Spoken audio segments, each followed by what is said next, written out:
Agora o item número 3.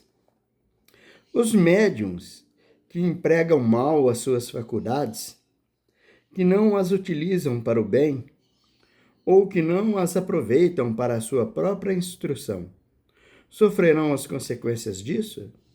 Resposta: se as usam mal, serão duplamente punidos, pois perdem a oportunidade de aproveitar um meio a mais de se esclarecerem. Aquele que vê claramente e tropeça é mais censurável que o cego que cai na valeta. 4. Há médiuns que recebem comunicações espontâneas, quase frequentemente, sobre um mesmo assunto, tratando de certas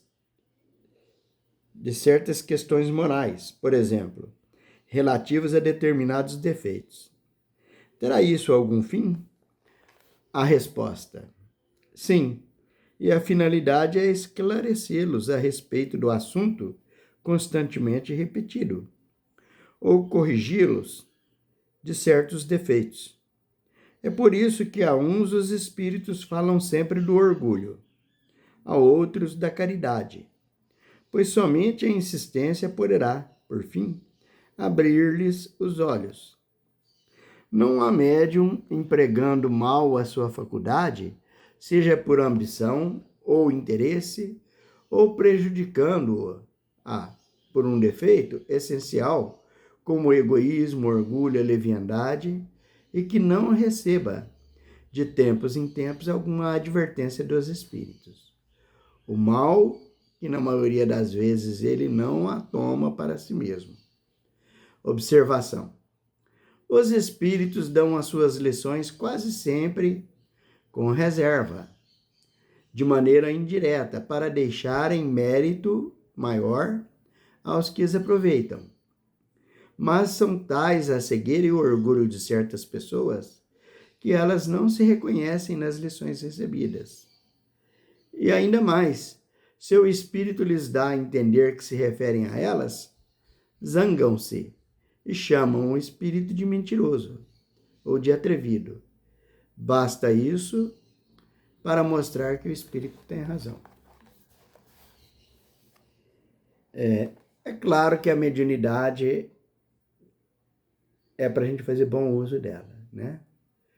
É como nós vemos aí no Evangelho, uma lição dizendo lá assim, o que a gente diria do lavrador que recebe a enxada afiadinha, encavada, bonitinha, e a gente não usa ela para o bem. A gente usa ela para o mal, para ferir o patrão, por exemplo, né? Então não é muito diferente na mediunidade, não. Se nós temos a mediunidade e não cuidamos dela, e não damos a ela a devida educação, é claro que ela fica aí à mercê de maus espíritos, porque ela existe.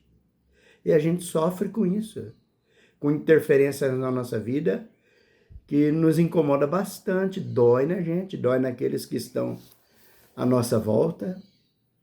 E nós estamos colocando a enxada aí para agredir o patrão. Que Deus nos deu a mediunidade é para que a gente se eduque primeiro e depois coloca ela à disposição do trabalho do bem comum, aliviando consciências, aliviando espíritos perturbados, ignorantes, espíritos desencarnados que não sabem que estão desencarnados e que sofrem com isso, né? E a segunda questão está nos dizendo que o que os espíritos repetem com muita frequência através de um médium, né, da sua mediunidade, é para a gente desconfiar. Eu estou falando primeiramente para você. É problema que você precisa rever aí na sua vida. Se eu estou falando de perdão, analisa melhor aí a sua vida. Como que tem sido a sua convivência com as suas divergências com outras pessoas, né?